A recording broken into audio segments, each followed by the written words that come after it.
గలతీయులకు రాసిన పత్రిక 2వ అధ్యాయం 20వ వచనం. నేను క్రీస్తుతో కూడా సిలువ వేయబడి ఉన్నాను, ఇక జీవించువాడను నేను కాను, క్రీస్తే నా యందు జీవించుచున్నాడు.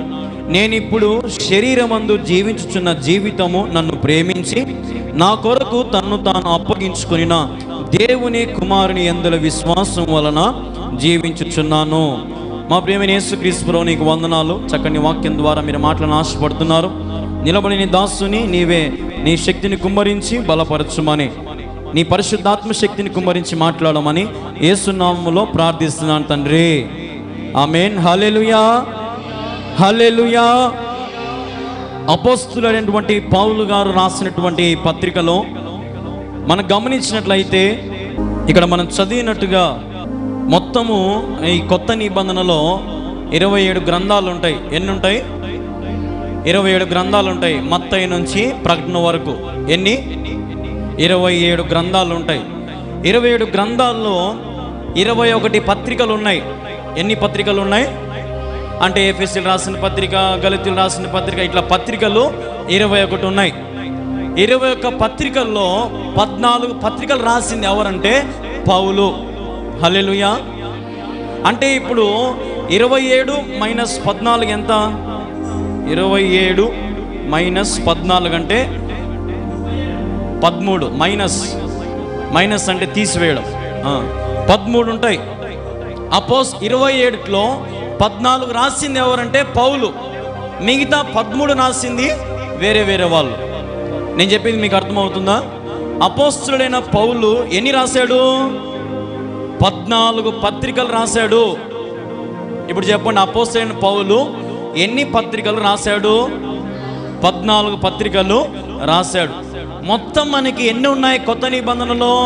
27. 27 దాంట్లో 14 రాసింది ఎవరు? పౌలు.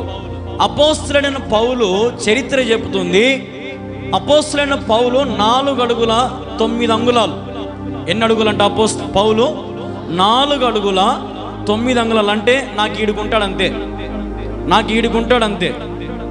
4 అడుగుల 9 అంగుళాలు అంటే ఈడుకుంటాడు. అటువంటి పౌలు ఎన్ని పత్రికలు రాశాడు బైబిల్లో? 14 పత్రికలు రాశాడు. హల్లెలూయా. పౌలు చెబుతున్న మాట ఇప్పుడు మనం ధ్యానం చేసుకోబోతున్నాం. పౌలు ఏమని చెప్తున్నాడు ఇక్కడంటే, నేను క్రీస్తుతో కూడా సిలువ వేయబడి ఉన్నాను, ఇంకను జీవించువాడను నేను కాదు, క్రీస్తే నా యందు జీవించుచున్నాడు. హల్లెలూయా. ఇక్కడ పౌలు చెప్తున్న మాట నేను జీవించువాడను కాదు. అంటే ఇప్పుడు పౌలు కాదు. పౌలు ఎవరి మాదిరి ఉన్నాడు? ఇప్పుడు ఇక్కడ దేవుని మాదిరి ఉన్నాడు. అందుకే అంటున్నాడు, నేను క్రీస్తుతో కూడా సిలువ వేయబడి ఉన్నాను, ఇక జీవించువాడను నేను కాదు. ఈరోజు మనము కూడా ఒక సత్యాన్ని తెలుసుకోవాలి. ఈరోజు నా పేరు కళ్యాణ్ బాబు, కానీ నా పేరు కళ్యాణ్ బాబు కాదు. నా పేరు యేసుక్రీస్తు ప్రభు నాలోకి వచ్చాడు. నాలో ఉన్నటువంటి పాత రోత సంబంధించిన జీవితాన్ని అంతటిని నేను తీసివేయాలా? ఎందుకంటే నేను చచ్చిన వాని వలె బ్రతకాల. హల్లెలూయా. అదే ఇక్కడ పౌలు మనకు చెప్తున్నది, నేను క్రీస్తుతో కూడా జీవించుచున్నాను. అంటే మనం ఎవరితో జీవించాలంటే ఇప్పుడు క్రీస్తుతో మనం జీవించాల. క్రీస్తుతో మన నడవడిక, క్రీస్తుతో మన పయనము, క్రీస్తుతో మన నివాసము, క్రీస్తుతో మన ప్రయాస, క్రీస్తుతో మన త్యాగము, క్రీస్తుతో మన శ్రమను మనం అనుభవించాలి. అందుకే ఇక్కడ పౌలు చెప్తున్నాడు, మనకు సాదృశ్యమైనటువంటి వాడు, నేను క్రీస్తుతో కూడా సిలువ వేయబడి ఉన్నాను, ఇక జీవించువాడు నేను కాదు. ఎందుకంట జీవించవచ్చు చూడండి. అందుకు ఏమంటున్నాడు, నేనిప్పుడు శరీరమందు జీవించుచున్న జీవితము నన్ను ప్రేమించి నా కొరకు తన్ను తాను అప్పగించుకొనిన దేవుని కుమారు యందలి విశ్వాసం వలన జీవించుచున్నాను. హల్లెలూయా. ఎవరి వల్ల జీవిస్తున్నాడంటే ఇప్పుడు ఇక్కడ దేవుని వలన. దేవుని కుమారుడు ఎవరు? దేవుని కుమారుడు ఎవరు? దేవుని కుమారుని పేరేం పేరు? యేసుక్రీస్తు ప్రభు యందు ఈయన ఎట్లా జీవిస్తున్నాడంట? దేవుడు తన్ను తాను అప్పగించుకున్నాడు. ఎవరి కోసమంట? మన కోసమంట. హల్లెలూయా. మన కోసం ఆయన తన్ను తాను అప్పగించబడి మనం ఆయన యందు జీవించాలంట. ఈరోజు పౌలు చెప్తున్న మాట ఇదే.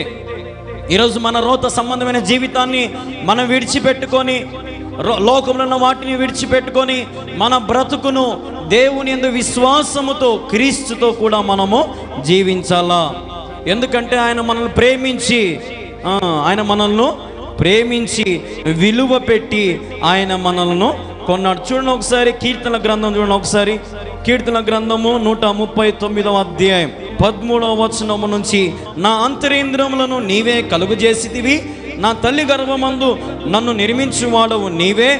నీవు నన్ను కలుగజేసిన విధము చూడగా భయమును ఆశ్చర్యమును నాకు పుట్టుచున్నవి. అందును బట్టి నేను నీకు కృతజ్ఞతాస్తుతులు చెల్లించుచున్నాను. నీ కార్యములు ఆశ్చర్య కార్యములు, ఆ సంగతి నాకు బాగుగా తెలిసి ఉన్నది.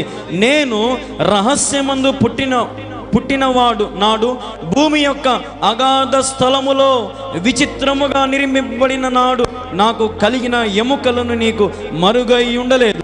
నేను పిండమునై ఉండగా నీ కనులు నన్ను చూచెను. నియమింపబడిన దినములలో ఒకటైనా కాక మునుపే నా దినములన్నీ నీ గ్రంథములో లిఖితములాయెను. హల్లెలూయా. ఇప్పుడు చెప్పండి, ఇంకా మన బతుకు మన చేతిలో ఉందా? మరి ఇక్కడ ఏమంటున్నాడు దేవుడు? మన అంతరేంద్రములను, అంటే మనలో ఉన్నటువంటి సమస్త విధమైన వాటన్నిటినీ తల్లి గర్భములో పిండముగా ఉన్నప్పుడే మనల్ని ఎవరు చూశారంట? అమ్మ చూసిందా? డాక్టర్ చూస్తాడా? ఎవరు చూడలేరు. పిండముగా అంటే ఇప్పుడు తల్లి ఫస్ట్ నెల ప్రెగ్నెంట్ అవ్వగానే డాక్టర్ కాడికి పోయి, డాక్టర్ నాకు మగపిల్లోడు ఆడపిల్లోడు చెప్పగలుగుతాడా? చెప్పలేడు. మినిమం 7 నెలల్లో 6 నెలల్లో ఉంటే కానీ చెప్పలేరు డాక్టర్లు. అది కూడా ఇప్పుడు చెప్పకూడదు, చెప్తే పోలీస్ కేసు అవుతుంది. ఎందుకంటే ఆడపిల్ల అంటే చంపేసుకుంటారు. నాకు ఒకటి అర్థం కాదు. నేను చాలాసార్లు అనుకుంటాను, ఇప్పుడు రైతులు ఏం చేస్తారంటే ఎనుములు తెచ్చుకుంటారు కదా, ఎనుములు ఏమి ఇస్తాయి అంటే దాని అర్థమైంది అవి ఆడవే కదా. మరి దున్నపోతులు పుడితే ఒప్పుకోరు, మొగ గాడిదలు పుడితే ఒప్పుకోరు. ఏం కావాలా వాళ్ళకి? పాలిచ్చే ఎనుములు కావాలా, కానీ కూతురు మాత్రము వద్దు. నేను చెప్పింది మీకు అర్థమవుతుందా? పాలిచ్చే ఎనుమైతే అవసరం, కానీ ఆడపిల్ల అంటే మాత్రం మనం మనసులో ఒప్పుకో. అమ్మా ఇప్పటికే 2-3 ఆడవాళ్ళు అయిపోయి నీకు వద్దులే అని అంటారు కదా. ఈరోజు మనం తెలుసుకునే సత్యం ఏంటంటే, మన తల్లి గర్భములో పిండముగా ఉన్నప్పుడే ఎవరికి తెలుసంట ఆ విషయము? దేవునికి తెలుసంట. హల్లెలూయా. నీకు ఎవరిని ఏ సంతానం ఇవ్వాలో, నీ జీవితాన్ని నువ్వు ఎలా దేవుని సమర్పించుకోవాలో సమస్తము ఎక్కడ రాస్తున్నాయంట అవన్నీ చూడండి. నా మాట, నా దినములన్నీ 16వ వచనం, నా దినములన్నీ నీ గ్రంథములో లిఖితమాయెను.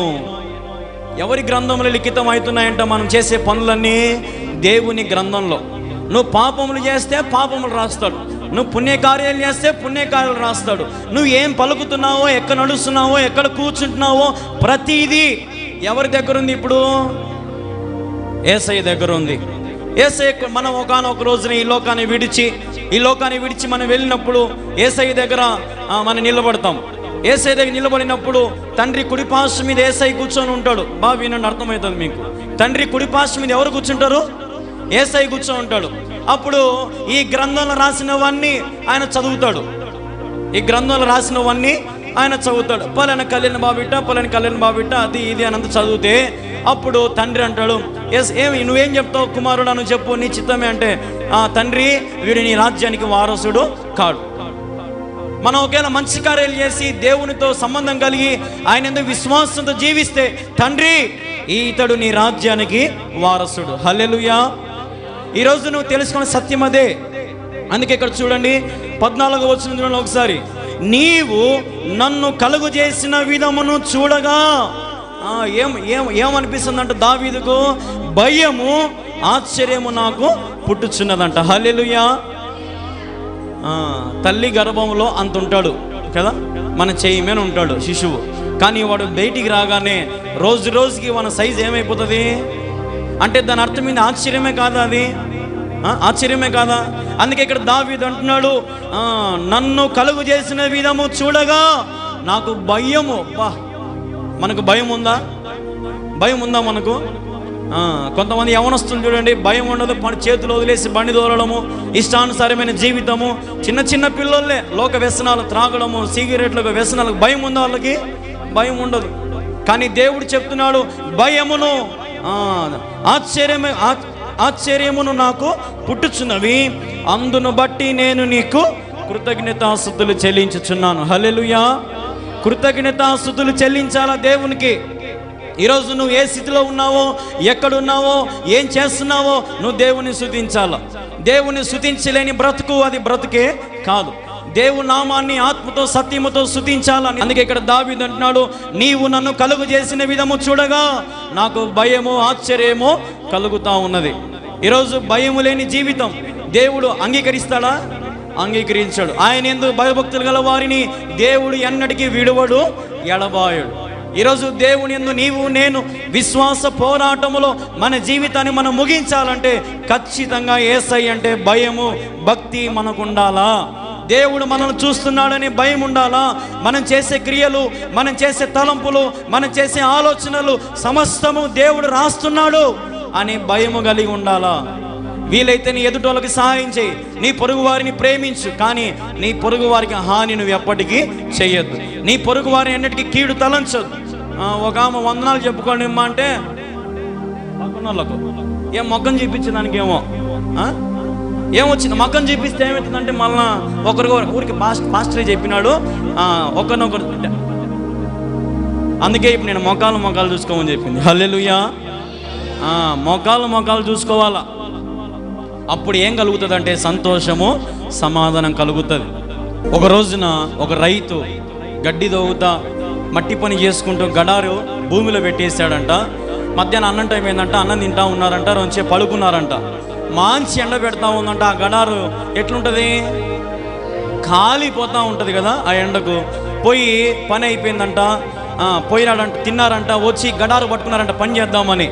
పని చేయగానే గడారు ఏమవుతా ఉంది, ఇప్పుడు కాలుతా ఉంది. అబ్బా ఒరే గడారు కాలిపోతుందిరా, దీనికి జ్వరం వస్తుందిరా అన్నాడంట. రే వెంటనే డాక్టర్ దగ్గరికి తీసుకోబో అన్నాడంట. దేన్ని? గడారును. సరే అని డాక్టర్ గారి దగ్గరికి కర్చీఫ్ పట్టుకొని గడారుని ఎత్తుకోబోయినాడంట. డాక్టర్ గారు, ఇదిగో నా గడారుకు జ్వరం వస్తుంది, దీన్ని ఏమన్నా చేయండి అన్నాడంట. డాక్టర్ గారు వంటికి చూసి, ఏంద్ర వీడు గడారుకు జ్వరం వస్తుంది అంటాడు తిక్కోడు, వీనికి నేను తగిన శాస్త్ర చెప్పాలని ఎదురు మనం ఈడ కాలు ఉంది చూడు, దాంట్లో ఇటు పండేయదని అన్నాడంట. దేన్ని పండేయమన్నాడు? గడారును పండేయమన్నాడంట. పండేయగానే రెండుసేపు ఉండరా, ఇప్పుడు తీరా అన్నాడంట. తీగానే దానికి ఉన్న వేడంతా ఏమైంది, ఇప్పుడు చల్లారిపోయింది. ఇంకా పోరా అన్నాడంట. వచ్చి మళ్ళా తన పని తను చేసుకుంటున్నాడంట. రాత్రి భయంకరమైన వానలు, రాత్రి భయంకరమైన గాలులు అన్నీ వస్తూ ఉంటే ఇంట్లో తన భార్య గడగడ వణుకుతా జ్వరం వచ్చిందంట. భార్యకి ఏమొచ్చింది? ఇంట్లో జ్వరం వచ్చిందంట. ఏమండి నా వల్ల కావాలి అంటేనే భర్త, సరేలే నేను చూసుకుంటలే, పొద్దున్న చూసుకుంటలే, ఎట్ట కొట్టుండని మొత్తానికి ఏదో ఒకటి చేసి పని పెట్టినాడు. పొద్దున్న లేవని జ్వరం ఎక్కువైపోయింది. ఏమనుకున్నాడంటే, నిన్న అనవసరంగా డాక్టర్ కాడికి పోయినా, వాడు ఊరికే నీళ్ళల్లో ముంచమన్నాడు సింపుల్గా అని, మళ్ళీ ఇప్పుడు పోతే ఫీజు కట్టాలా, డబ్బులు నష్టం అని, నువ్వు లేయే అని లేపుకొని పోతా ఉన్నాడు. నువ్వు ఎక్కడికి అయ్యా, నువ్వు నేను చెప్పినమని నా మాట నా ఎంబర్రా అన్నాడంట. ఎంబడి పిలుచుకొని పోయి ఒక నీటి కాలువ దగ్గర తీసుకొని పనుకో అన్నాడంట. ఎక్కడ? కాలువలో. ఏందయ్యా నాకు జ్వరం వచ్చింది, చలి పెడుతుంది, నీళ్ళలో దర్శ, నువ్వు పనుకో, నీ జ్వరం అంతా పోతుంది చూడు అన్నాడంట. నీళ్ళల్లో పని పెట్టినారంట. పని పెట్టగానే లేపినాడంట. తగ్గింది ఆ జ్వరము. అమ్మా ఇంకెక్కువైతుందంట. ఇంకా పనుకో, అమ్మా ఎక్కువ అట్నే ఉండని చెప్పి కాలు పెట్టి తొక్కినాడంట. ఇంకా తొక్కగానే ఇంకేమైంది, ఇంకా పానం పోయింది. కొంతమంది మేధావులు అట్లా చేస్తారు.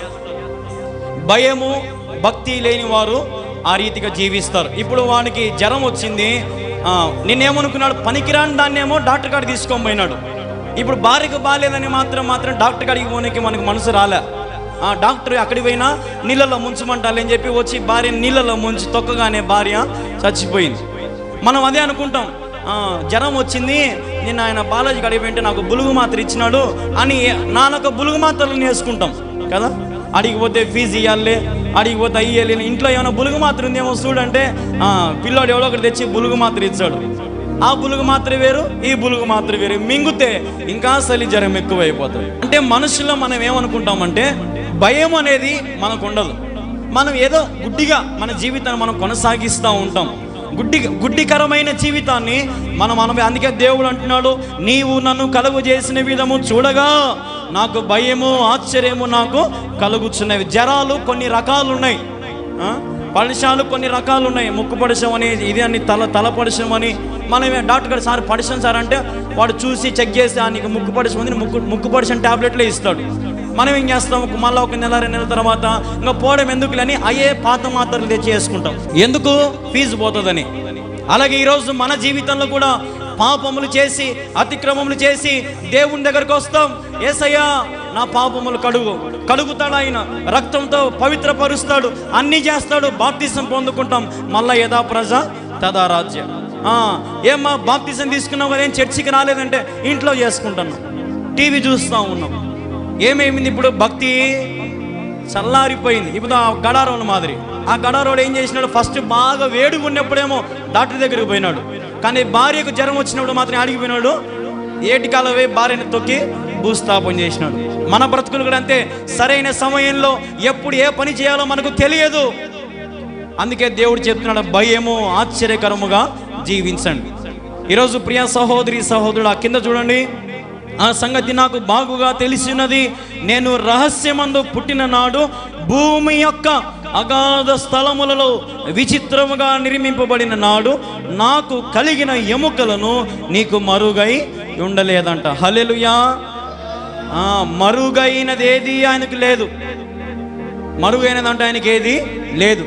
అగాధ స్థలములలో ఏముందాడ, మళ్ళీ ఒకసారి చూడండి. అగాధ స్థలములలో విచిత్రముగా నిర్మింపబడిన నాడు నాకు కలిగిన ఎముకలను నీకు మరుగై ఉండలేదు. ఆయనకు మరుగై ఉండలేదంట. అంటే ఇప్పుడు మన ఎముకలు కానీ, మన జీవితం కానీ, మన గుండె కానీ, సమస్తం మన శరీరం అంతా కూడా దేవునికి తెలుసు. ఇప్పుడు డాక్టర్ దగ్గరికి పోతే డాక్టర్కి నీకు ఏం మందు ఇవ్వాలో డాక్టర్కి తెలుసు. అదే మనం సొంత వైద్యం చేసుకుంటే ఏమైపోతుంది? చచ్చిపోతాం. మనం డాక్టర్ దగ్గరికి ఎందుకు పోవాలంటే మన జీవితాన్ని ఆయన చేతుల్లో పెడతాం. అందుకే ఏమంటారు, డాక్టర్లను దేవుడితో సమానం అంటారు కదా. ఎందుకంటే ఆయన ప్రాణం పోయాలని ఆయనే, ప్రాణం తీయాలన్నా ఆయనే. కాబట్టి నేను చెప్తున్న మాట ఏంటంటే, అగాధ స్థలములు వణుకాయి, గడగడలాడుతున్నాయి నిన్ను బట్టి, నీ నిర్మాణమును బట్టి, నీ యొక్క పుట్టకను బట్టి. ఈరోజు నీ పుట్టక వల్ల అనేక మందిని వెలిగిస్తున్నావా, అనేక మందిని భూస్థాపన చేస్తున్నావా? ఆలోచన చేయి. నీ ఒక వెలుగుగా జీవిస్తున్నావా, లేదంటే నువ్వు ఒక చీకటిగా జీవిస్తున్నావా? ఆలోచన చేయి. ఈరోజు నువ్వు వెలుగు సంబంధులుగా ఉన్నావా, చీకటి సంబంధులుగా ఉన్నావా? చీకటిలో ఉంటే వెలుగులోకి రా. పాప సంబంధించిన జీవితం ఉంటే వెలుగులోకి రా. రోతకరమైన జీవితం నీళ్ళ ఉంటే వెలుగులోకి రా. నా దేవుడు నిన్ను ఎన్నటికీ విడువడు, ఎడబాయుడు. హల్లెలూయా.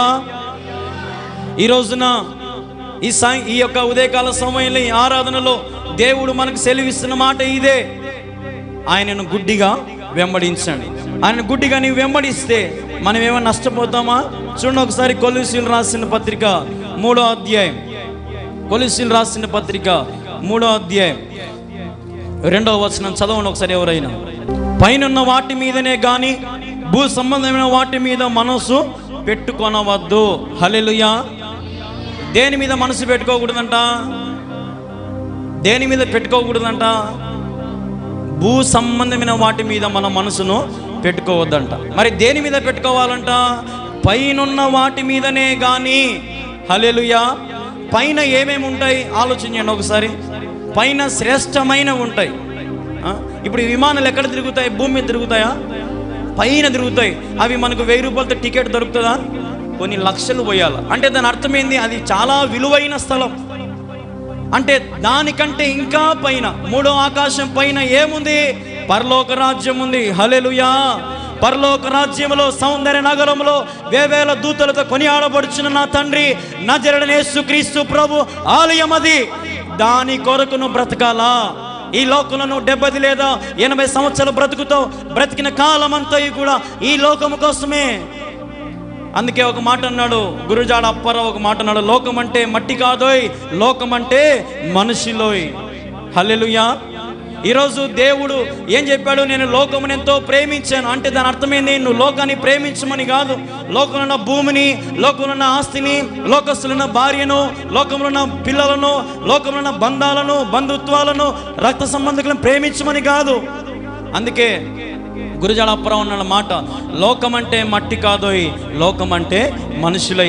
మనుషుల కొరకు ప్రార్థన చేయి, మనుషులను ప్రేమించు, మనుషుల కొరకు త్యాగముగా నిలబడు. నీ కలిగిన దాంట్లో 10 మందికి చెయ్యి చాపు, అప్పుడు దేవుడు నిన్ను ఘనముగా ఆశీర్వదిస్తాడు. ఈరోజు నా బ్రతుకులను సరిచేసి స్థిరపరిచి బండ మీద నిలబెట్టేవాడు యేసుక్రీస్తు ప్రభు ఒక్కడే. ఎవరు కూడా నీ తోటి రాలేరు. అంతము వరకు నీతో ఎవరు నిలబడరు. వాస్తవం కాదా?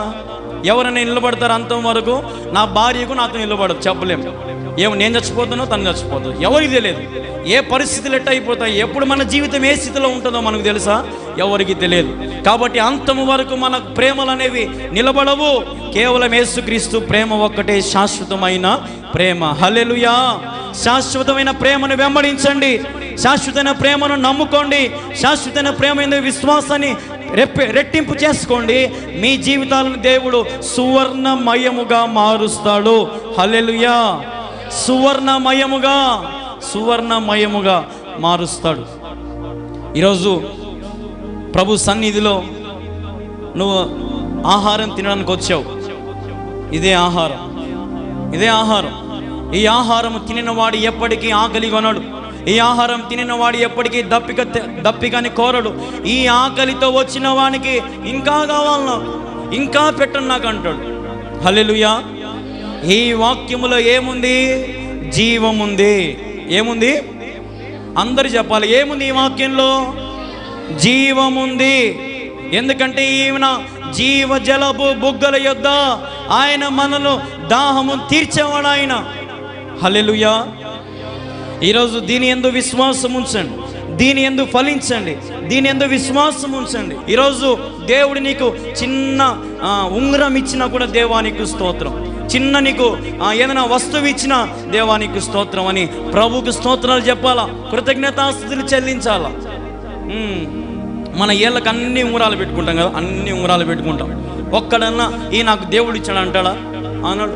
నా కష్టంతో సంపాదించుకున్నా కదా, నా కష్టంతో సంపాదించుకున్నా. సరే ఏందో అని కష్టమని లోతుగా పోతే ఏం చేస్తాడంటే వడ్డీలకి ఇచ్చి 10 రూపాయల వడ్డీ, 20 రూపాయల వడ్డీ తీసుకొని అన్యాయం సొమ్ము అంత ఏడ పెట్టుకున్నాడు. అది దేవుడు ఒప్పుకుంటాడా? ఆ ఉంగరాలు నాకు తెలిసినంత ఉంగరాలైనా బతుకైనా దేవునికి వ్యతిరేకముగా ఉంటే మన జీవితాన్ని దేవుడు ఏదో ఒక రోజున నిర్మూలం చేస్తాడంటే ఇప్పుడు మనం ఒక చెట్టును నరుకుతాం, చెట్టు నరికినప్పుడు ఆ చెట్టు ఏం చేస్తుంది? మళ్ళా ఫలిస్తుంది కదా.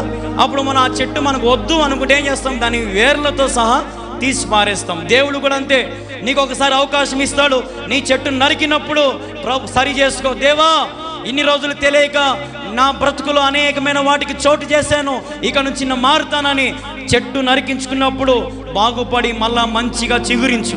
లేదు అని ప్రభు దగ్గర తోగాడితే ప్రభు వేర్లతో సహా లేపుతాడు. హల్లెలూయా! వేర్లతో సహా పెకిలించి అవతల బారేస్తాడు. నీ బతుకు ఎండిపోయినా, నీ బతుకు రాలిపోయినా నీ వైపు దేవుని కను దృష్టి ఉండదు. హల్లెలూయా! ఒక్కసారి అవకాశం, దీపం ఉండగానే ఇంటిని చక్కబెట్టుకోండి.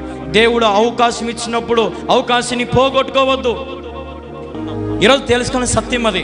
ఎక్కడ నీ ఆత్మకు నెమ్మది ఉంది, ఎక్కడ నీ ఆత్మకు క్షేమం ఉంది, ఎక్కడ నీకు జీవం ఉంది, ఎక్కడ నీకు ఆరోగ్యం ఉందో అక్కడ నీవు నిలబడాలా. హల్లెలూయా! నిలబడలేని జీవితం దేవుడు అంగీకరించడు. శ్రమైనా, వ్యాధైనా, బాధైనా, కష్టమైనా, అది ఏదైనా సరే ప్రభు యందు సంపూర్ణ విశ్వాసము కలిగి జీవించండి. ప్రభు యందు విశ్వాసము కలిగి జీవించండి. ప్రభు లేకపోతే మనం లేము. చూడండి ఒకసారి ఆ మాట, 1 కొరింథీయులకు రాసిన పత్రిక, మళ్ళీ ఒకసారి కొరింథీయులకు రాసిన పత్రిక 1 కొరింథీ 6వ అధ్యాయం 19వ వచనం 20వ వచనం. మీ దేహము దేవుని వలన మీకు అనుగ్రహింపబడి మీలో ఉన్న పరిశుద్ధాత్మకు ఆలమై ఉన్నాడని మీరు ఎరుగరా?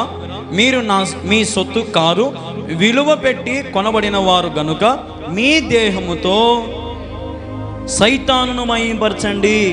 కదా కదా మీ దేహముతో దేన్ని మహింపరచాల మనము? సైతాన్న. మనం చేసే పని ఏంటంటే సైతాన్ గాన్ని మన బ్రతకంతా అంతే. మేలులన్నీ పొందుకుంటాం, దేవుడు అన్నీ బాగు చేస్తాడు, పరిస్థితులన్నీ ఎవరు పట్టించుకోలేనన్ను అంటారు. లాస్ట్కి దేవుడు అందరినీ చుట్టూ తెచ్చి పెట్టినాక యేసయ్యని పక్కన పెడతాం కదా. హల్లెలూయా. అదే ఇక్కడ చెప్తున్నాడు, మీరు మీ సొత్తు కారు, విలువ పెట్టి కొనబడిన వారు గనుక మీ దేహముతో దేవాది దేవుని మహిమపరచండి. ఒకసారి గట్టిగా చప్పట్లు కొట్టి ప్రభువుని స్తుతించండి, గట్టిగా ప్రభువుని మహిమపరచండి. శక్తి ఉన్న కాడికి దేవా నీవు నా సొత్తు అయినందుకు నీకు వందనాలు అని ప్రభువుని స్తుతించండి. హల్లెలూయా, హల్లెలూయా. ఇక్కడ మనం గమనిస్తే 19వ వచనం చూడండి ఒకసారి. మీ దేహము ఎవరి వల్ల అనుగ్రహించబడిందంట? మా అమ్మ నన్ను 9 మాసాలు మోసి కనింది కదా. కానీ జీవితం ఇచ్చింది అమ్మ అయితే, జీవం ఇచ్చింది యేసుక్రీస్తు ప్రభు. హల్లెలూయా. జీవితం ఇచ్చింది అమ్మ అయితే, జీవం ఇచ్చింది యేసయ్యే. ఎంతమంది లేరు 9 నెలలు పుట్టగానే మీ బిడ్డ బతకలేడమ్మా, చచ్చిపోయినాడని చెప్పలేదా? ఏమ్మా మీ పిల్లడు 1 నెల తక్కువ 7వ నెలలో పుట్టినాడంట, డాక్టర్ గారు అన్నారంట ఐసీయూలో పెట్టినామమ్మా, అద్దాలలో పెట్టినాము, ఇంకా నీ కొడుకు బతకడమ్మా. కొడుకు అంట, కూతురు కూడా కాదు, కొడుకు. ఆ తల్లిదండ్రులు వేదన. నాకు ఫోన్ చేసినారు, అయ్యా 2 నెలల ముందే పుట్టినాడయ్యా, ఆరోగ్యం లేడయ్యా, చచ్చిపోతారంటారే డాక్టర్లు. అమ్మా యేసయ్య బతికిస్తాడు, బతికిస్తే నాకు మళ్ళీ ఫోన్ చేయండి అని చెప్పిన. ఇంకా ఎప్పుడు చేస్తారో మరి, ఇంకా నెల టైం ఉంది కాబట్టి చూద్దాం, ప్రార్థన చేద్దాం, దేవుడు గొప్ప కార్యాలు చేస్తాడు, ఆ బిడ్డను బతికించునుగాక. ఆమేన్. అట్లా మనం గమనిస్తాం కదా. 9 నెలలు అయినా కానీ బిడ్డ బతుకడో పోలియో వచ్చిందనో అదనో ఇదనో అన్ని ఇంజక్షన్లు పట చెక్కుతారు కదా పిల్లలకి. పుట్టగానే తెచ్చి చేతిలో పెడతారు, ఎవరన్నా పెట్టరు.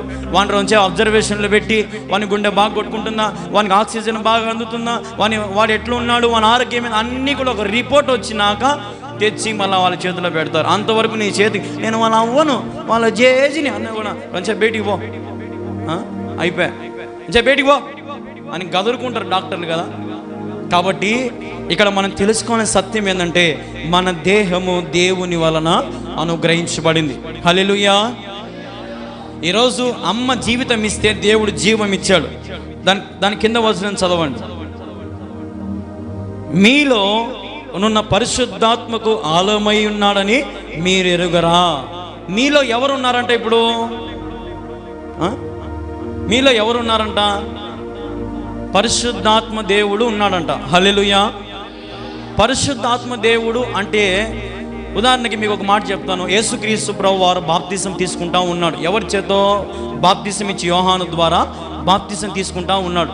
బాప్తిసం తీసుకునే సమయంలో ఆయన తండ్రి వైపు చేతులు నమస్కరించి నేను అని ఆయన బాప్తిసము యోహాను ద్వారా బాప్తిసం తీసుకోగానే తండ్రి కుమారుడు ఇప్పుడు ఎవరు కావాలనగా పరిశుద్ధాత్మ దేవుడు ఎట్లా వచ్చినాడు? ఏ రూపంలో వచ్చినాడంటే పావురము రూపంలో వచ్చినాడు. హల్లెలూయా. పావురము ఎట్లుంటుంది? తెల్లగా ఉంటుంది. తెల్లగా అంటే దాని అర్థం ఏంటంటే శాంతికి చిహ్నం. ఇప్పుడు మన భారతదేశపు జెండా పైన ఆరెంజ్ కలర్, ఈ కలర్ ఉంటుంది, కింద ఆకుపచ్చ కలర్ ఉంటుంది, మధ్యలో ఏముంటుంది? తెలుపు ఉంటుంది. ఉదాహరణకి భారతదేశం అంటే అన్ని కులాలు, అన్ని మతాలు, అన్ని సంస్కృతులు అన్నీ ఉన్నాయి. కాబట్టి రవీంద్రనాథ్ ఠాగూర్ మన జెండాని ఎట్లా చేశాడంటే హిందూ ఆరెంజు, తెలుపు క్రిస్టియన్స్, గ్రీను ముస్లిమ్స్ అని. హల్లెలూయా. అంటే మధ్యలో తెలుపు ఉన్న వాళ్ళు ఎవరు? క్రైస్తవులే. హల్లెలూయా. క్రైస్తవులు అంటేనే శాంతికి చిహ్నం. క్రైస్తవులు దేశం కొరకు ప్రార్థిస్తారు, క్రైస్తవులు దేశం కొరకు ప్రాణం పెడతారు. ఈరోజు ఈ ఉమెన్స్ కాలేజీలో అయినా, లేదంటే ఈయన రైల్వే స్టేషన్లో అయినా, లేదంటే పోస్ట్ ఆఫీస్లో అయినా, రైలు ఇంజిన్ అయినా, ఇవన్నీ ఎవరి ద్వారా వచ్చినాయంటే ఒక క్రైస్తవుని వల్లనే. ఈ బైబిల్ మన చేతిలోకి ఇచ్చినటువంటి విలియం కేరీ 19 భాషలు నేర్చుకొని రాత్రి పగళ్ళు బైబిల్ని మార్చి తర్జుమా చేసి మన చేతికి బైబిల్ని ఇచ్చినాడు. విలియం కేరీనే మొదటిగా స్త్రీలకు కాలేజ్ ఉండాలని చెప్పి సపరేట్గా స్త్రీలకు ఒక కాలేజీ కట్టించినాడు, ఉమెన్స్ కాలేజ్. మొదటిగా ఆయనే రైలు ఇంజన్ తెచ్చిపెట్టినాడు. మొదటగా ఆయనే సతీ సమగ్నం అంటే భర్త చచ్చిపోతానే భార్యనప్పుడు పోయి చితిమంటలో వేసేవాళ్ళు. కానీ ఆ సమయంలో సతీగమనం చేయకుండా విలియం కేరీ అడ్డబడి ఇట చేయడం తప్పు అని చెప్పినప్పుడు ఆ రోజు నుంచి పరిస్థితులు మారిపోయినాయి. ఈరోజు విధవరాలు మీరు సంతోషంగా ఉన్నారంటే విలియం కేరీ వల్లనే. హల్లెలూయా. లేదంటే ఎప్పుడో మీ భర్తలతో పాటు ఇటు దొబ్బేటోళ్ళు. కానీ ఒక మాట చెప్తున్నాను చూడండి, విధవరాళ్ళ గురించి చెప్తున్నాను. మీ జీవితము ఎంతో విలువైన దేవుని దృష్టిలో. ఎందుకు చెప్పమంటారా? విధవరాళ్ళనే దేవుడు ప్రేమించాడు. హల్లెలూయా. విధవరాళ్ళు అంటే దేవునికి చాలా ఇష్టం. విధవరాళ్ళు ఇచ్చినటువంటి 2 కాసులను దేవుడు బైబిల్లో రాశాడు. విధవరాలు కన్నీరు పెట్టి ప్రార్థన చేస్తే దేవుడు గొప్ప కార్యాలు చేస్తాడు. మా ఇంట్లో నూనె లేదు అంటే విధవరాలు ఇంటికి ఒక ప్రవక్తను పంపించి ఆ పాత్రలు నిండి పొర్లేటట్టు దేవుడు సాయం చేశాడు. విధవరాలు అంటే దేవునికి అంత ఇష్టం. హల్లెలూయా. అందుకే మీరు ఈరోజు సుఖ సంతోషాలతో ఉన్నారు. మీకు పెన్షన్ వచ్చిందంటే జగన్ దయ కాదు, దేవుని దయే. హల్లెలూయా. మీకు ఎవరు పెడతారో పెట్టరో అని దేవునికి తెలిసే సమస్తము దేవుడు మీకు ఏర్పాటు చేసి మీరు సంతోషంగా ఉండాలని, మీరు ఆనందంగా ఉండాలని దేవుడు మీకు ఏర్పాటు చేశాడు. కాబట్టి మోకరించి ప్రార్థన చేసే అలవాటు నేర్చుకోండి. వాళ్ళని ఆడబోసుకుని, వీళ్ళు ఆడబోసుకుని, కోడలను ఆడబోసుకుని అట్టాను అన్నీ పనులే కొంతమంది ముసలోళ్ళకి. ఈరోజు జీవితం విలువ తెలుసుకోండి. హల్లెలూయా. దేవుడు మిమ్మల్ని ఎంతగానో ప్రేమిస్తూ ఉన్నాడు. అదే రీతిగా ఇప్పుడు మనం చూసినట్టుగా విలియం కేరీ ఎంతో కష్టపడి మన సమాజాన్ని అంతటిని కూడా మార్చాడు. కానీ విలియం కేరీకి గుర్తింపు రాలే. విలియం కేరీని కొంతమంది హిందూ సోదరులు, ముస్లిం సోదరులు, హైందవ మతస్థులు వారు వీరందరూ కలుసుకొని క్రూరంగా విలియం కేరీని చంపేశారు. అది ఈ లోకం. మన భారతదేశము ఎదిగేటోళ్ళని ఎదగనీయదు. ఏం చేస్తుంది? పడగొట్టేస్తారు. ఈరోజు అందుకంటే మీరు గమనించండి, ఏదైనా ఒక కాంట్రాక్ట్ చేస్తానో ఈ రోడ్డు అంతా నేను వేస్తానంటే నీ కాడికి అందరూ వచ్చింటారు, ఎమ్మెల్యే సర్పంచులు అందరూ వచ్చారు, నాకెంత ఇచ్చావు. ఏమైపోయింది ఇప్పుడు మన లోకం అంతా, మన భారతదేశం అంతా అంటే అంతా కూడా లంచాలతో, మోసాలతో, టక్కర్లతో నిండిపోయింది. ఇటీవల కాలంలోనే ఒక సర్వే జరిగింది. ఏం సర్వే అంటే మన ఇండియా మొత్తము కూడా జెండాలు వంచినారు. ఇండియా అంతా, మన భారతదేశం అంతా జెండాలు వంచారు. మీ ఇళ్ళలో అందరు జెండాలు ఎగరేసుకున్నారా? అవన్నీ మీకు ఎవరు ఇచ్చారంటే ప్రభుత్వం ఇచ్చింది. ప్రభుత్వం ఇచ్చిన డబ్బును ఏం చేస్తారంటే ప్రభుత్వం 1000 కోట్లు ఇచ్చిందంట. ఎన్ని కోట్లు ఇచ్చిందంట? జెండాలకు 1000 కోట్లు ఇస్తే 200 కోట్లే ఖర్చు పెట్టినారంట జెండాలకు. ఎంత మింగినారు ఇప్పుడు? దేని మీద? మన భారతదేశపు చిహ్నం మీద. అంటే ఇంకా దేశభక్తి ఉందా మన వాళ్ళకి? దేశం మీద ప్రేమ ఉందా? భారతదేశం నా మాతృభూమి అంటారు. యాడుంది మాతృభూమి? ఎప్పుడో చంపేసినారు అనమాట, లోక ఆశల చేత, నేత్రాశల చేత. హల్లెలూయా. అందుకే ఇక్కడ మన కొరింథీయులకు రాసిన పత్రిక మనం చదివినట్టుగా, మనము విలువ పెట్టి కొనబడిన వారు కనుక మీ దేహముతో దేవుని మహిమపరచండి. ఒక రోజున డిఎల్ మోడీ రైలు ప్రయాణం చేస్తూ ఉన్నాడంట. ఆయనకు పెద్ద సేవకుడు, కొన్ని లక్షల మందిని సంపాదించుకున్నాడు ఆయన ఆత్మలను. అంత గొప్ప సేవకుడు ట్రైన్లో పోతా ఉంటే ముందర ముగ్గురు యవనస్తులు కూర్చొని ఉన్నారంట. ట్రైన్లో వింటున్నారని చెప్పేది, 3 యవనస్తులు కూర్చొని ఉన్నారంట. ఈ సేవకుడు వాళ్ళ దిక్కు చూసి మనసులో అనిపిస్తుందంట, వాళ్ళకి ఎట్టో కొట్ట సేవ చెప్పాలి, వాళ్ళకి ఎట్టో కొట్ట దేవుని గురించి చెప్పాలి, వాళ్ళకి ఎట్టో కొట్ట చెప్పాలని మనసులో అనిపిస్తూ ఉందంట. వాళ్ళు పేకాటలు తీసి పేకాట ఆడుకుంటూ ఉన్నారంట. 3 పేకాటలు ఖచ్చితంగా ఎంతమంది ఉండాలి? కనీసం 4 ఉండాలి. 3 ఉంటే పేకాట ఆడలేరు, 4 ఉండాలి. అప్పుడు ఎదురుగా ఉన్న డిఎల్ మోడీని చూసి, సార్ నువ్వు ఒక్కనివే ఉన్నావు, మాతో కలిసి పేకాట ఆడు అన్నారంట. ఎవరిని పట్టుకొని? ఒక సేవకుని పట్టుకొని. అబ్బా దొరికినారు వీళ్ళు నా చేతి, కానీ నాకు చేతులు లేవు నాయన అన్నాడంట. ఏమన్నాడంట? నాకు చేతులు లేవు నాయన అన్నాడంట. వాళ్ళు అన్నారంట, యవనస్తులు కొంతమంది ఎగతాళి చేస్తారు కదా, ఏమయ్యా డిఎల్ మోడీ నీకు 2 చేతులు ఉన్నాయి కదా, లేవంటావంటే నీవి నావి కాదు నాయన అన్నాడంట. అందరూ మళ్ళీ పక్క నవ్వుతున్నారంట. ఏమయ్యా నీకు పిచ్చి పట్టింది, చేతులు ఉన్నాయి మళ్ళీ నీ కావంటావే, ఏం నీకేమైనా పిచ్చి పట్టిందా అంటే, అయితే దీనికి చాలా చరిత్ర ఉంది అని చెప్పమంటావా అని అన్నాడంట. మీరు చెప్పండి, మేము వింటాములే, మాకు పొద్దు పోలేదు అన్నాడంట. ఆ 3 ఇంకా స్టార్ట్ చేశాడంట. ఈ చేతులతో ఎంతోమంది నరికా, ఈ చేతులతో ఎంతోమందికి మోసాలు చేశా, ఈ చేతులతో ఎన్నో పాపములు చేశా, అందుకని నా చేతుల కొరకై నా ప్రభువైన యేసుక్రీస్తు కలువరి శిలువలో 2 మేకులు కొట్టించుకొని నా పాప భారం అంతటిని ఆయన తీసేసుకున్నాడు అన్నాడంట. ఆయన పాపాలన్నీ ఒప్పుకున్నాడంట. యవనస్తులందరి మా ఇంటికి చూసి, అయితే సార్ మీ చేతులేనా మీ దేహం అంతనంటే, నా నిలువెల్లా యేసు ప్రభువే అన్నాడంట. హల్లెలూయా. యేసు ప్రభు నీ దేహమును కోరినప్పుడు నీ దేహముతో ఏ పాపము చేయొద్దు. అప్పుడు ఉండే ముగ్గురు యవనస్తులు అక్కడే మోకరించి ప్రభు ఆత్మ ద్వారా వారు ప్రేరేపించబడ్డారంట. అప్పుడే ప్రభు సన్నిధిలో అక్కడే రైలు ట్రాక్లోనే ముగ్గురు మోకరిస్తే డిఎల్ మోడీ గారు వారి తల మీద చేయి పెట్టి వారిని అభిషేకించాడంట. వారి పాపముల కొరకే ప్రార్థన చేశాడంట. వాళ్ళు లేసి అన్నారంట, ఇంతవరకు మేము ఎట్టో బతికినాము, ఇప్పటి నుంచి మేము బాగా బతుకుతాం, నాకు నువ్వు ప్రార్థన చేయగానే నాకు మనశ్శాంతి దొరికిందని కొంతమంది, ఇంకొకటి ఏమో నెమ్మది దొరికిందని ఒకడు, అట్లా ముగ్గురు 3 రకాలుగా మాట్లాడి వారి పాప జీవితాన్ని పక్కన పెట్టేశారంట. హల్లెలూయా. ఏదైనా సరే ఒక సంఘటన ద్వారా నీ బ్రతుకును దేవుడు మారుస్తాడు. ఏదైనా సరే ఒకే ఒక దాని ద్వారా దేవుని బ్రతుకును మారుస్తాడు. చచ్చిపోయినారే అనుకుంటావు, దేవుడు లేపుతాడు అప్పుడు. హల్లెలూయా. లేపినప్పుడు నువ్వు రాలేదనుకో, మెడలోంచైనా సరే దేవుడు రాబట్టుకుంటాడు. అది దేవుని కథ. ఈరోజు దేవుని గురించి తెలియక దేవుడు ప్రేమామయుడులే. ఈ మధ్య సేవకులందరూ ఇంతే, ప్రేమామయుడు, నీకు తోడుగా ఉంటాడు, నీకు నీడగా ఉంటాడు. ఇదే దేవుని కోపం గురించి చెప్పాల. దేవుడు ఎట్లా కోపడతాడు, దేవుని కార్యాలు ఎలా ఉంటాయి, దేవుని జీవితం ఎలా ఉంటుందో మనం తెలుసుకోవాలా. హల్లెలూయా. ఈరోజు నా జీవితాన్ని ప్రేమించిన మన దేవునికి మనం ఏమి ఇచ్చిన ఆయన రుణాన్ని మనము తీర్చుకోలేం. ఈరోజు మన బ్రతుకులను సరిచేసి మన జీవితాలను బాగుపరిచిన దేవుని మనము ఎంత మాత్రం విడవద్దు, ఎడబాయొద్దు. సేవకులకైనా విశ్వాసులకైనా కొన్ని లక్షణాలు ఉండాలి. కొన్ని లక్షణాలు ఏంటంటే, కొన్ని లక్షణాల గురించి నేను బయలుపరుస్తాను మీకు. చెప్పండి, చూడండి ఒకసారి. మత్తయి సువార్త 4వ అధ్యాయం 19-20. ఆయన నా వెంబడి రండి, నేను మిమ్మును మనుషులు పట్టే జాలరుగా చేతునని వారితో చెప్పెను. వెంటనే వారు తమ వలలను విడిచిపెట్టి ఆయనను వెంబడించిరి. హల్లెలూయా. ఎవరికి చెప్తున్నాడు ఈ మాట దేవుడు అంటే, పేతురు అంద్రేయులను పిలిచి చెప్తున్న మాట ఇది. అంద్రేయనంట. హల్లెలూయా. పేతురును అంద్రేయులను పిలిచి దేవుడు చెప్తున్న మాట ఇది. ఏమని? నన్ను వెంబడించండి, నేను మిమ్మల్ని మనుషులు పట్టే జాలరులుగా. జాలరులుగా అంటే అర్థం ఏంటంటే, వాళ్ళు ఇంతకుముందు ఏం పని చేసేవాళ్ళు? చేపలు పట్టేవాళ్ళు. చేపలు పట్టే వాళ్ళకు చాలా ఓర్పు ఉంటుంది. పడినా పడకపోయినా రాత్రంతా సముద్రం చలైనా వానైనా ఎండైనా తడుచుకుంటానే కూర్చుంటారు.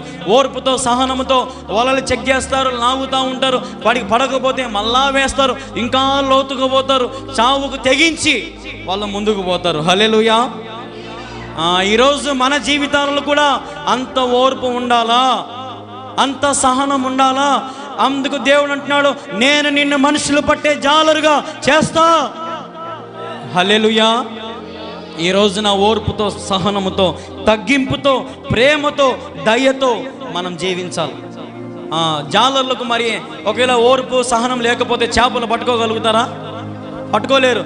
పోరా ఎంతసేపు పారా ఒడ్డుకు పోదామో అంటే అవుతుందా? అప్పుడు ఓడ నిండుతుందా? వాళ్ళ డీజిల్ ఖర్చు కూడా రాదు. కానీ వాళ్ళు ఏం చేస్తారంటే, ఒక టిఫిన్ నిండుతా పెద్ద టిఫిన్ అన్నాలు పెట్టుకొని దాంట్లో వాళ్ళు మజ్జిగ అన్నం పెట్టుకొని ఊరగాయ పెట్టుకొని పోతారంట. మన మాదిరి సముద్రంలో కూరలు 5 దినరాళ్ళు గిన్నె నిండుతా మజ్జిగ అన్నం పెట్టుకొని ఊరగాయ పెట్టుకొని పోతారు అంతే. ఎందుకంటే వాళ్ళ కడుపు కాలుతా ఉంటే పని చేయాలనిపిస్తుందంట. కాబట్టి దేవుడు ఇక్కడ పేతురు అందరిని పిలిచింది అందుకే, సేవలో ఓర్పు ఉండాలా, దేవుని మందిరంలో సహనముతో కూర్చోవాలా, ప్రేమతో కలిగి జీవించాలా, ఒకరినొకరు ప్రేమించుకోవాలా. అన్నిటికంటే ఇంపార్టెంట్ ఏంటంటే తగ్గింపు ఉండాలా. హల్లెలూయా. ఏముండాలా? ఏది? బట్టల్లోనా, మాటల్లోనా, ప్రవర్తనలోనా, ఏంట్లో ఉండాలి తగ్గింపు? మన హృదయమే తగ్గింపుగా మారాలా. హల్లెలూయా. ఒకరోజు మీకు అందరికి చెప్పినా నేను, దేవుని కాడి మొయ్యాలంటే, ఉదాహరణకి రైతు ఇప్పుడు ఎద్దుల బండి కడతాడు, కాడి కడతాడు. ఎద్దులు నిల్లుకుంటా వచ్చి ఎద్దుల బండి దాని కాడి ఎత్తుతాయి, ఇటు తల ఉంచి ఇటు పెట్టుకుంటాయా? అంటే దాని అర్థం ఏంది? ఇంకా మేము నీకు స్వాధీనం అయిపోతున్నాం. ఇప్పుడు అంత పెద్ద ఎద్దులైనా ఏమైపోతున్నాయి? ఆ రైతు ఆ బండి తోలే యజమానికి ఏమవుతున్నాయి అంటే ఒక సాధనము వలె. అయిపోతూ ఉన్నాయి. దీన్ని గట్టిగా పట్టుకొని దీన్ని వదిలితే ఇట్లా తిరుగుతాయి, దీన్ని గట్టిగా పట్టుకొని దీన్ని వదిలితే ఇట్లా తిరుగుతాయి. అంటే దాని అర్థమైంది అప్పుడు ఎవరి కంట్రోల్లో ఉన్నాయి ఆ ఎద్దులు? డ్రైవర్ చేతిలో ఉన్నాయి. మళ్ళీ ఈరోజు నీవు కూడా నీ మెడలు వంచి ప్రభు పని చేయి, నీ సమస్తంని విడిచిపెట్టి ప్రభు పని చేయి, ప్రభు కోసం నీ సమర్పించుకొని ప్రభు పని చేయి. ప్రభుకి వచ్చామమ్మా పోయామమ్మా అనే రీతికి కాదు. ప్రభు సన్నిధిలో ఏం వెళ్తుంది? ప్రభు సన్నిధిలో మనుషులు పట్టాలి మేము, మనుషులు పట్టే జాలలుగా కావాలి మేము. తగ్గింపు స్వభావం ఉండాలి. హల్లెలూయా. తగ్గింపు లేని జీవితము దేవుడు అంగీకరించాడు. 3వ వచనం 139 కీర్తన 13వ వచనం, నా అంతరింద్రం నీవు కలుగజేసిదివి, నా తల్లి గర్భమందు నన్ను నిర్మించిన వాడవు నీవే. హల్లెలూయా. నిర్మించింది ఎవరంటే ఇప్పుడు దేవుడేనంట. జీవితం ఇచ్చింది దేవుడే, ఆరోగ్యం ఇచ్చేది దేవుడే, ఆస్తి ఇచ్చేది దేవుడే, ఆరోగ్యం ఇచ్చేది దేవుడే, అన్నీ చేసేది దేవుడే అని మనకు తెలుసు. కానీ మనం మాత్రము దేవుణ్ణి వెంబడించం. ఒకరోజు ఒక భక్తుడు, ఒక విశ్వాసి నాకు ఫోన్ చేశాడు, యవనస్తుడు. అన్నా నాకు సేవ చేయాలనుందన్నా, నాకు సేవ చేయాలనుందన్నా, నాకు దేవుని కోసం పరితపించాలని ఎన్నో ఆశలు ఉన్నాయన్నా అన్నాడు. ఎన్నో ఆశలు ఉంటాయి, దేవునికి అవసరం లేదు నాయన. కొంతమంది సేవకు వచ్చే వాళ్ళు ఇటు వస్తారు ఆశలతో. నేను సేవకు పోతే నాకు కారు, ఎవరో ఒకరు వచ్చి నాకు చర్చి కట్టించారు, ఎవరో ఒకరు వచ్చి నాకు స్థలం ఇస్తారు, ఎవరో ఒకరు వచ్చి ప్రార్థన అయితే నాకు ఆటోనో కారో బండ ఇచ్చిపోతారు. ఇవన్నీ జరుగుతాయా? కొంతమంది సేవకులు ఆశ అది. ఇప్పుడు కొంతమంది సేవకులు పుట్టుకొచ్చారన్నమాట. ఇప్పుడు పుట్టగొడగల్లాగా భక్తి లేని విశ్వాసం, నిరీక్షణ లేని విశ్వాసం. నిన్న ఒక ఆయన అన్నాడు నాతో, ఒక సేవకుడు అన్నాడు, బాబు నీ వాక్యాలన్నీ బాగుంటాయి కానీ నన్ను సూటిగా ఖండించడు చెప్తావు అంటే, ఇంకా వాక్యము సూటిగా కాకుండా పక్కకు తిప్పి చెప్తారు ఎవడన్నా? ఏమ్మా, వాక్యం అనేది ఎవరికి? మన కోసమే, మన జీవితాలని బాగు చేయడానికే, మన జీవితాన్ని స్థిరపరచబడ్డానికే వాక్యం అనేది. ఇప్పుడు మనం ఒక చెట్టు మన ఇంటి ముందర నాటుకుంటాం. దాన్ని ఏం చేస్తాము? కత్తెరతో ఒక షేప్ చేసుకుంటాం. దాన్ని ఎందుకు? అందంగా ఉండాలని, మన ఇంటికి అందం రావాలని ఆ చెట్టును మనం ఏం చేసుకుంటాము? కత్తెరతో. అప్పుడు ఆ చెట్టు నాకు నొప్పి తీస్తుంది కట్ చేయకంటదా? అనదు. అది సమస్తం నీ చేతిలో ఉంటుంది. అది నువ్వు నీళ్ళు పోస్తే పెరుగుతూ ఉంటుంది, నువ్వు కత్తిరిస్తే కట్ చేసుకుంటూ ఉంటుంది. అలాగే మన జీవితం కూడా ప్రభుకి ఇచ్చేయాలా? ప్రభు, నా జీవితం నీకు అంకితం, నా కోసం నిర్మించే ఆ సౌందర్య లోకంలో నన్ను జ్ఞాపకం చేసుకో ప్రభు అని ప్రభుని అడగాలి. ఈ రోజున నా బ్రతుకులలో సరి చేసి స్థిరపరిచిన బలపరిచిన దేవునికి ఏమిస్తున్నావు ఆలోచన చేసుకో. వెండి ఇవ్వడం కాదు, బంగారు ఇవ్వడం కాదు, డబ్బు ఇవ్వడం కాదు, స్థలాలు ఇవ్వడం కాదు, కార్లు ఇవ్వడం కాదు. దేవునికి కావాల్సింది నీ హృదయము, నీ అంతరేంద్రములో, నీ పరిశుద్ధాత్మ అనే ఆలయంలో యేసు ప్రభు ఉన్నాడా? శాంతికి చిహ్నమైన మన దేవుడు ఈరోజు నీకు కూడా శాంతితో సమాధానత నింపాలని ఆశపడుతున్నాడు. ఒకవేళ నీ కుటుంబం అల్లాకొల్లమై ఉందేమో, నీ కుటుంబ జీవితము రోడ్డు మీద పడిందేమో, ఒంటరి వాడి వల్లే ఉన్నావేమో, నీకు ఎవరున్నా ఎవరు లేకపోయినా యేసు ప్రభు ఉన్నాడని గుర్తెరుగు. ఒంటరి జీవితమైన 1000 మందితో పోల్చిన నా దేవుడు నీ జీవితాన్ని స్థిరపరిచి బలపరిచి ఆరోగ్యముతో శక్తితో నింపుతాడు. ఆయన సన్నిధిని విడవద్దు, ఎడబాయొద్దు. దేవుని సన్నిధికి రా, ఆయన కోసం బ్రతుకు, ఆయన కోసం మరణించు. పౌలు అన్నట్టుగా నేను క్రీస్తుతో జీవించువాడను కాను, నాలోనే క్రీస్తు జీవించుచున్నాడు. హల్లెలూయా. మళ్ళీ ఒకసారి ఆ మాట చదవండి, జ్ఞాపకం చేసుకుందాం. గలతీయులు రాసిన పత్రిక 2వ అధ్యాయం 20వ వచనం, నేను క్రీస్తుతో కూడా సిలువ వేయబడి ఉన్నాను, ఇక జీవించువాడు నేను కాదు, క్రీస్తే నా యందు జీవించుచున్నాడు.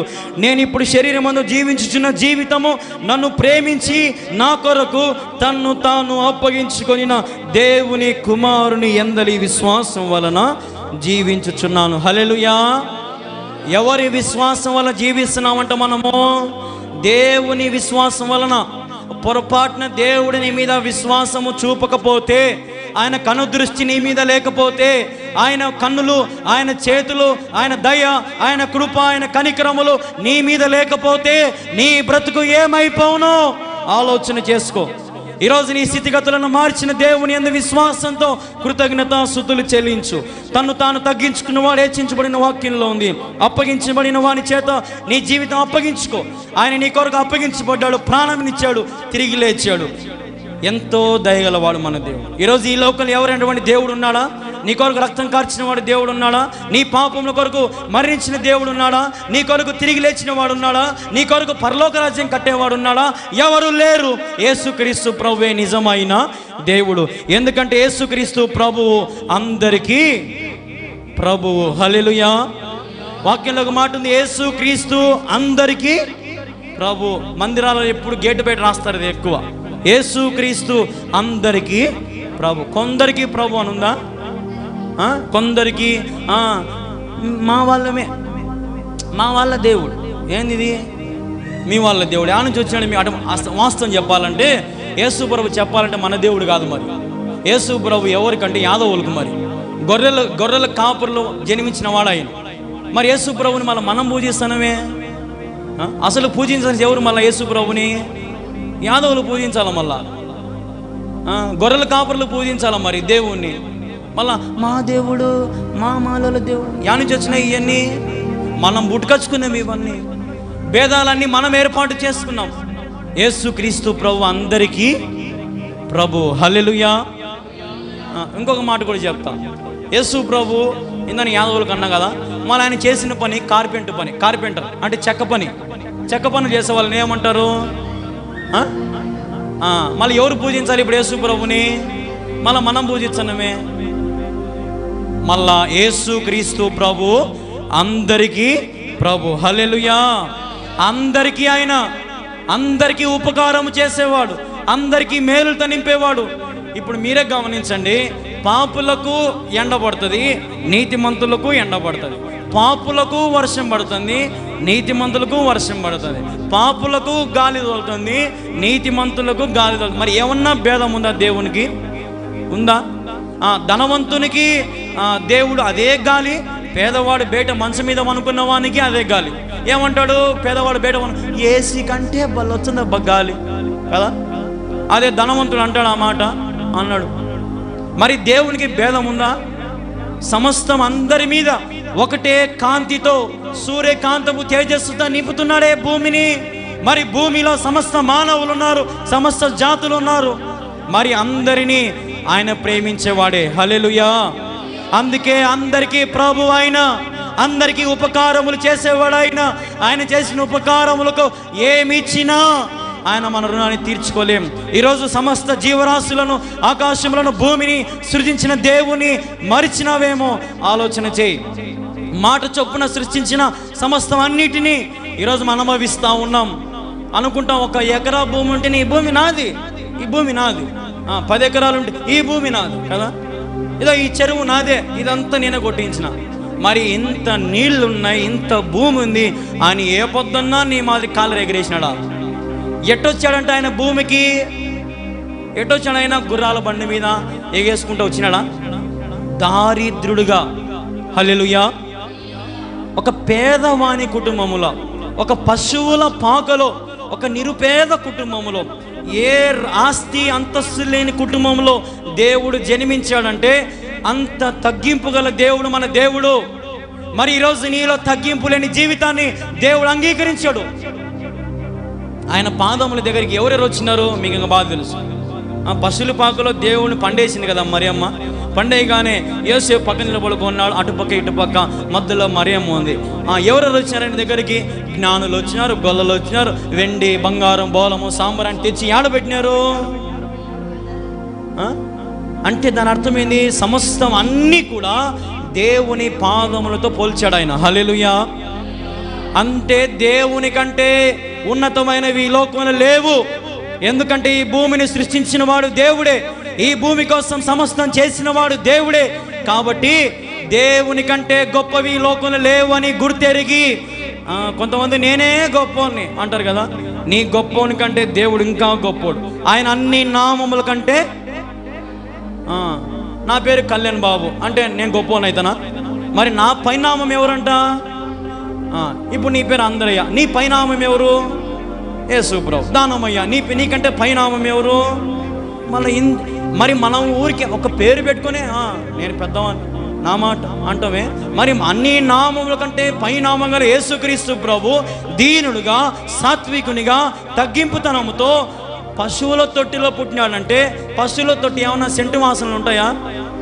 అత్తరు పూసిన వాసన ఉంటుందా? పశువుల పాక ఎట్లుంటుంది? రొచ్చు వాసన. ఎనుములు ఉన్న వాళ్ళకి తెలుస్తుంది ఎంత వాసన ఉంటుందో, ఎంత రోత ఉంటుందో. మరి అంత రోతకరమైన చోట దేవుడు పుట్టడానికి ఇష్టపడ్డాడంటే, ఈరోజు పాపముతో నిండిన నీ హృదయంలో కూడా యేసు ప్రభు పుట్టునుగాక. హల్లెలూయా. పాపముతో నిండిన నీ హృదయాన్ని, మలినంతో నిండిన నీ హృదయాన్ని, మోసకరమైన జీవితం నిండిన నీ హృదయంలో యేసు ప్రభు పుట్టడానికి సిద్ధంగా ఉన్నాడు. అవకాశం ఇస్తావా? యేసయ్య పుట్టడానికి సిద్ధంగా ఉన్నాడు. హల్లెలూయా. సిద్ధంగా ఉన్నాడు ఆయన. పశువుల పాకులో జన్మించిన దేవుడు నీ రోతకరమైనటువంటి హృదయంలో జన్మించడానికి సంసిద్ధంగా ఉన్నాడు. Are you ready? నువ్వు సిద్ధంగా ఉన్నావా? సిద్ధంగా ఉన్నావా? సిద్ధంగా ఉంటే మోకరించండి.